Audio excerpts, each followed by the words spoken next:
স্থানীয় আদিবাসীদের কাজে নিয়োগের দাবিতে কাঁকসা ব্লকের একটি বেসরকারি গ্যাস উত্তোলক সংস্থার গেট আটকে বিক্ষোভে সামিল হলেন আদিবাসী সম্প্রদায়ের লোকজনেরা। এদিন সকাল থেকে ভারত জাকাত মাঝি পারগানা মহল সংগঠনের আদিবাসী সম্প্রদায়ের মানুষরা অভিযোগ করে বলেন, কাঁকসা ব্লকের মলানদিঘির আকন্দরা এলাকায় রয়েছে একটি বেসরকারি গ্যাস উত্তোলক সংস্থা। আদিবাসী এলাকায় রয়েছে সংস্থার বেশ কয়েকটি পিট, কিন্তু স্থানীয় আদিবাসীদের সেখানে কোনো নিয়োগ করা হচ্ছে না, অথচ বহিরাগতদের এখানে কাজে নিয়োগ করা হচ্ছে। তাদের আরও অভিযোগ, এই বিষয়টিকে নিয়ে একাধিকবার বেসরকারি গ্যাস উত্তোলক সংস্থার আধিকারিকদের এবং স্থানীয় প্রশাসনকে অভিযোগ জানানোর পরেও কোনো কিছুই হচ্ছে না। তাই আজ তারা বাধ্য হয়ে বেসরকারি গ্যাস উত্তোলক সংস্থার গেট আটকে বিক্ষোভে সামিল হয়েছেন।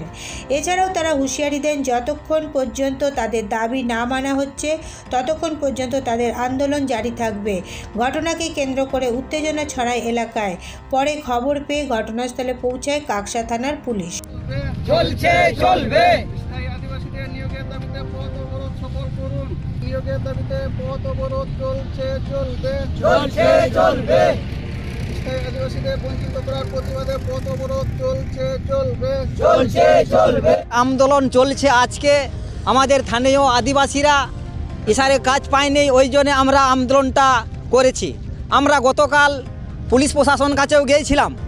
আমরা ওনার কাছে বলেছি যে আমাদের ছেলে কাজের যাতে পাই, তাদের আপনারা একটু ব্যবস্থা করুন।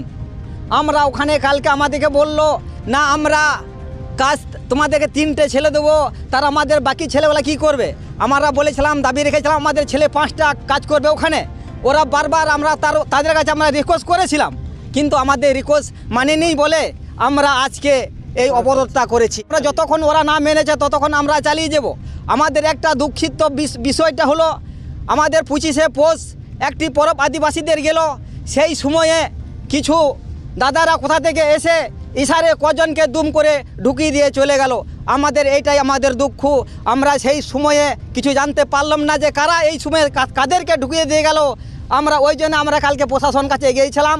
আমরা বললাম তাদেরকে যে আমরা আদিবাসী আশেপাশে আমাদের যে ইশার কোম্পানিতে আছে, আমাদেরকে 5টা ছেলে নিতে হবে, নাহলে আমরা অবরোধ করব। আমাদের এমনি সিকিউরিটি কাজের নেই, এসআরে যে কোনো কাজ বিভিন্ন রকমের কাজের দাবিতে না, আমাদের স্থায়ী আদিবাসী থেকে কাজ দেয়নি।